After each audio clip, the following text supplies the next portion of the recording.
Hello everyone.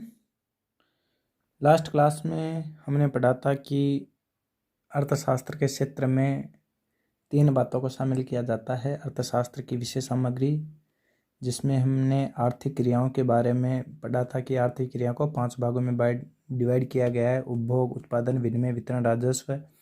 उसके बाद में हमने दूसरा जो क्षेत्र है इकोनॉमिक्स का, नेचर ऑफ इकोनॉमिक्स, उसके बारे में पढ़ा था कि अर्थशास्त्र विज्ञान है, विज्ञान होने के पक्ष में तर्क और विज्ञान है तो वास्तविक विज्ञान है या आदर्श विज्ञान है। इन दोनों मीनिंग के बारे में, वास्तविक विज्ञान और आदर्श विज्ञान के बारे में पढ़ा था। आज हम देखते हैं कि अर्थशास्त्र को विशुद्ध वास्तविक विज्ञान मानने के पक्ष में कौन कौन से तर्क हैं, या जो अर्थशास्त्री मानते हैं कि अर्थशास्त्र वास्तविक विज्ञान है, वो अपना क्या तर्क देते हैं।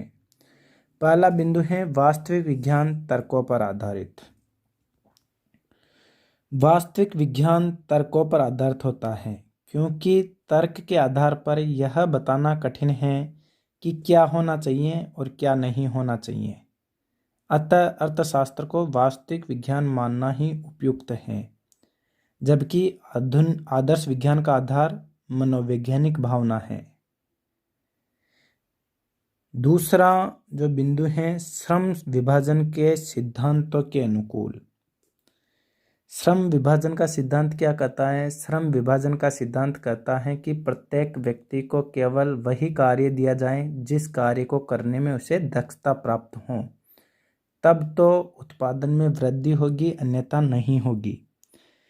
इसी तरह अर्थशास्त्र में भी यह है कि यदि सभी शास्त्र एक दूसरे से संबंधित एवं परस्पर निर्भर होते हैं और ऐसी स्थिति में अगर अर्थशास्त्री सब कुछ करने के चक्कर में पड़ जाएं तो वह कुछ भी नहीं कर सकेंगे।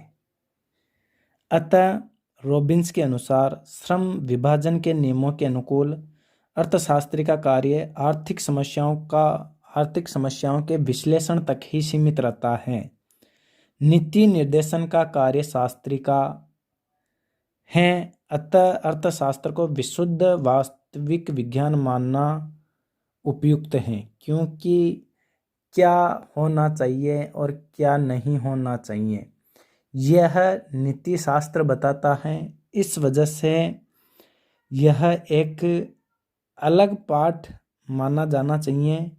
जो वास्तविक विज्ञान मानते हैं अर्थशास्त्र को, उन्होंने यह तर्क दिया है कि जैसे श्रम विभाजन अपनाया जाता है, वैसे ही इकोनॉमिस्ट का मूल कार्य केवल आर्थिक समस्याओं का विश्लेषण करना होता है। तीसरा है यथार्थ एवं आदर्श की खाई पाटना कठिन, यानी दोनों की खाई को मिटाना कठिन। क्या है और क्या होना चाहिए, इन दोनों के अंतराल को मिटाना असंभव होता है, क्योंकि अर्थशास्त्र निश्चित योग्य तथ्यों का अध्ययन करता है, जबकि आदर्श विज्ञान मूल्यांकन एवं कर्तव्यों से संबंधित हैं। इसमें वाद विवाद, मतभेद अर्थशास्त्र के विकास में भी बाधा पहुंचाते हैं। अतः अर्थशास्त्र को वास्तविक विज्ञान मानना ही अधिक तर्कसंगत होता है। और नेक्स्ट है उद्देश्य पूर्व निर्धारित होते हैं। अर्थशास्त्र की परिभाषा के अनुसार अर्थशास्त्र का संबंध उन क्रियाओं से है जिनका उद्देश्य पहले से निर्धारित होता है और समस्या विशेष के दौरान लक्ष्य अपरिवर्तित रहते हैं, यानी लक्ष्य को बदला नहीं जाता। ऐसी परिस्थिति में अगर अर्थशास्त्री लक्ष्यों के बारे में उपदेश देते हैं या उन्हें वांछित या अवांछित बताते हैं तो यह अर्थशास्त्र के क्षेत्र का उल्लंघन है। तो सीधी सी बात है, जो इस बात का फेवर करते हैं कि अर्थशास्त्र एक विशुद्ध वास्तविक विज्ञान है, यानी उसमें आदर्श नाम का कोई शब्द नहीं है, यानी क्या होना चाहिए इस बात से कोई ताल्लुक नहीं है, वह इन बिंदुओं को मान के चलते हैं और इनके बिहाफ पे ही वो अपनी व्याख्या करते हैं। लेकिन दूसरी तरफ जो अर्थशास्त्री इकोनॉमिक्स को आदर्श विज्ञान मानते हैं, वो फिर अपने तर्क देते हैं कि नहीं, अर्थशास्त्र वास्तविक विज्ञान हो सकता है, लेकिन अर्थशास्त्र आदर्श विज्ञान भी हैं। क्योंकि तर्क दिया उन्होंने, पहला, सीमित साधनों का सर्वोत्तम उपयोग। अर्थशास्त्र को आदर्श विज्ञान के रूप में स्वीकार करने पर ही साधनों के उचित एवं अनुचित उपयोग का विश्लेषण कर साधनों के उचित उपयोग संबंधी निर्णय से सीमित साधनों का सर्वोत्तम उपयोग ही संभव हो पाता है। क्योंकि जब तक यह डिसाइड नहीं हो पाता कि क्या होना चाहिए, तब तक साधनों का पूर्ण सदुपयोग नहीं हो सकता। इस बात का तर्क देते हुए जो अर्थशास्त्री आदर्श विज्ञान के फेवर में हैं, अर्थशास्त्र को आदर्श विज्ञान मानते हैं, वह यह तर्क देते हैं कि सीमित साधनों का सर्वोत्तम उपयोग तभी संभव है जब विज्ञान को आदर्श विज्ञान माना जाए और क्या होना चाहिए उसका पालन किया जाए। दूसरा है मनुष्य में भावुकता। यद्यपि मनुष्य अपने कार्यों में और निर्णयों में पूर्ण रूप से न्याय सिद्ध होता है, तार्किकता बरतता है, परंतु उसकी भावुकता को भी कम नहीं आंका जा सकता। हम वास्तविक विज्ञान में केवल समय के तार्किक दृष्टिकोण से अध्ययन करते हैं, समय को ध्यान में रखते हुए अध्ययन करते हैं, पर मानव तार्किक एवं भावुक दोनों हैं, मानव लॉजिकली भी हैं और भावुक भी हैं। ऐसी परिस्थिति में या ऐसी स्थिति में भावुकता की अवहेलना करना, यानी भावुकता जो पन है मनुष्य में, उसको नज़रअंदाज करना या दूर करना उपयुक्त नहीं है। अतः भावुकता को शामिल करते हुए अर्थशास्त्री यह मत देते हैं कि विज्ञान आदर्श विज्ञान है। तीसरा है मानव प्रकृति आदर्श मूलक है, यानी मनुष्य की प्रकृति हमेशा बेस्ट करने की कोशिश करती है, आदर्श प्रवृत्ति की है। और आदर्श कब आएगा? जब क्या होना चाहिए, इस कंसेप्ट को फॉलो किया जाएगा। इस वजह से भी जो इकोनॉमिस्ट आदर्श विज्ञान मानने के पक्ष में हैं विज्ञान अर्थशास्त्र को, वह यह तर्क देते हैं कि मानव प्रकृति आदर्श मूलक है।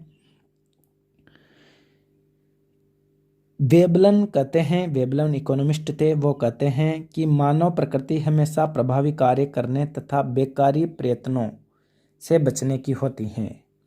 यह अयोग्यता, बर्बादी, निरर्थकता का विरोधी तथा कार्यकुशलता, सफलता, उत्पादकता की प्रशंसक हैं।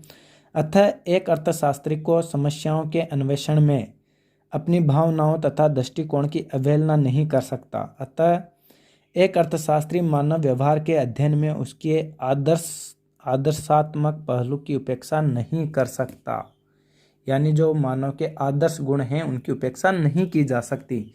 इस वजह से अर्थशास्त्र को आदर्श विज्ञान माना जाना चाहिए। और लास्ट है, अर्थशास्त्र एक कल्याणवादी शास्त्र है। जैसा कि मार्शल ने बताया था कि अर्थशास्त्र केवल धन से संबंधित नहीं है, इसका उद्देश्य कल्याण करना भी है। अर्थशास्त्र एक कल्याणवादी हैं। तो इन बिंदुओं के आधार पर कहा जा सकता है कि अर्थशास्त्र वास्तविक विज्ञान के साथ साथ आदर्श विज्ञान भी हैं या आदर्श विज्ञान ही हैं। इन बिंदुओं के आधार पर कर सकते हैं। दोनों तथ्यों का अध्ययन करने के बाद हम इस निष्कर्ष पे पहुंचते हैं कि उपयुक्त तर्कों से स्पष्ट है कि अर्थशास्त्र वास्तविक तथा आदर्श विज्ञान दोनों हैं। यदि क्वेश्चन आए कि अर्थशास्त्र क्या है, तो आपको बताना है कि अर्थशास्त्र विज्ञान है। विज्ञान में भी वास्तविक विज्ञान और आदर्श विज्ञान दोनों हैं, क्योंकि दोनों के जो अर्थशास्त्री हैं अपनी अपनी जो विचारधारा रखते हैं, उन्होंने अपने अपने तर्क दिए हैं। इस आधार पे हम कह सकते हैं कि अर्थशास्त्र जो हैं वह वास्तविक विज्ञान भी हैं और आदर्श विज्ञान भी हैं। अब नेक्स्ट क्वेश्चन, जो तीसरा क्वेश्चन बनता था, वह था कि क्या अर्थशास्त्र कला भी है? विज्ञान के साथ साथ इकोनॉमिक्स कला भी है, आर्ट भी है। सबसे पहले बात करें कला क्या है। किसी कार्य को सर्वोत्तम ढंग से करने की क्रिया, यानी ऐसी किसी कार्य को अच्छे से अच्छे ढंग से करना, उस प्रोसेस को कला कहा जाता है। कला वह कड़ी है जो क्या है और क्या होना चाहिए को जोड़ती है, यानी क्या है अगर उसको बेस्ट तरीके से किया जाएगा क्या है को, तो वो क्या होना चाहिए में कन्वर्ट हो जाएगा। इस वजह से कहा गया है कि कला वास्तविक विज्ञान और आदर्श विज्ञान दोनों को जोड़ने का कार्य करती है। अर्थशास्त्री जो हैं वह अर्थशास्त्र के कला होने के पक्ष में भी तर्क देते हैं कि अर्थशास्त्र में कला के भी गुण शामिल हैं, या अर्थशास्त्र को कला के रूप में भी देखा जा सकता है। उन्होंने क्या क्या तर्क दिए हैं। पहला तर्क दिया है कि अर्थशास्त्र को कला मानने से उसके विकास में कोई बाधा नहीं आएगी। यदि इकोनॉमिक्स को कला भी मान लिया जाए, यदि सर्वोत्तम कार्य करने की प्रोसेस को यदि अर्थशास्त्र में लागू कर लिया जाए, इससे उसके विकास में कोई कमी नहीं आएगी, बल्कि इकोनॉमिक्स का विकास और बढ़ेगा। इस वजह से कहा जा सकता है कि अर्थशास्त्र कला भी है। दूसरा है व्यवहारिक अर्थशास्त्र कला का ही प्रतीक है। आजकल मुद्रा, बैंकिंग, राजस्व आदि से कल्याणकारी अर्थशास्त्र का महत्व बढ़ा है। यानी ये एक्टिविटी आने से, मुद्रा, बैंकिंग, मुद्रा आने से तो क्या हुआ, मुद्रा प्रचलन में आई तो वस्तु विनिमय जो प्रचलन में था वह खत्म हो गया। बैंकिंग एक्टिविटी प्रोसेस में आई, बैंकिंग एक्टिविटी से क्या हुआ, समाज का कल्याण बढ़ रहा है। तो इन एक्टिविटी से मुद्रा, बैंकिंग, राजस्व आदि से कल्याणकारी अर्थशास्त्र का महत्व बढ़ गया है। अतः आजकल अर्थशास्त्री केवल वस्तु स्थिति का विश्लेषण ही नहीं करते, बल्कि समस्याओं के व्यवहारिक हल में परामर्शदाता के रूप में भी काम करते हैं। इसलिए आधुनिक प्रवृत्तियों के आधार पर अर्थशास्त्र एक कला भी है। तीसरा जो इन्होंने तर्क दिया है कला होने के पक्ष में, वो है कि अनेक समस्याएं विशुद्ध आर्थिक होती हैं। हम देखते हैं कि जीवन में बहुत सी ऐसी समस्याएं हैं जो विशुद्ध आर्थिक प्रवृत्ति की होती हैं, जैसे बैंक दर, विनिमय दर, मुद्रा, क्रेडिट आदि समस्याएं। अतः ऐसी समस्याओं के संबंध में तो अर्थशास्त्री को हल प्रस्तुत करना होगा। मिश्रित प्रकृति की समस्याओं में भी अर्थशास्त्र के सहयोग की आवश्यकता होगी। इसलिए अर्थशास्त्र को कला मानना भी आवश्यक है, क्योंकि इन क्रियाओं में यदि कोई समस्या आती है तो उनको तभी निपटारा किया जा सकता है, उन समस्या का तभी विश्लेषण किया जा सकता है जब कला का समावेश किया जाएगा, सर्वोत्तम प्रोसेस अपनाई जाएगी। इस वजह से अर्थशास्त्र को कला माना जा सकता है। और लास्ट है अर्थशास्त्र सैद्धांतिक दृष्टि से विज्ञान और व्यवहारिक दृष्टि से कला है। यानी यदि इसके सैद्धांतिक पक्ष को देखें तो इकोनॉमिक्स विज्ञान नज़र आती है, और इसी के व्यवहारिक पक्ष को देखें तो अर्थशास्त्र कला नज़र आती है। इस आधार पे भी कह सकते हैं कि अर्थशास्त्र कला भी है। इसी के विपरीत जो अर्थशास्त्र को कला नहीं होने के पक्ष में देते हैं, या उनका मानना है कि अर्थशास्त्र कला नहीं है, वो क्या तर्क देते हैं? वह तर्क देते हैं, पहला तर्क है उनका अर्थशास्त्र को विशुद्ध विज्ञान बनाए रखना। वो यह कहते हैं कि अर्थशास्त्र में कला को शामिल नहीं किया जाना चाहिए। अर्थशास्त्र के वैज्ञानिक आधार को बनाए रखने तथा उसके पूर्ण विकास के लिए आवश्यक है कि अर्थशास्त्र को केवल सत्य की खोज करना ही उपयुक्त है।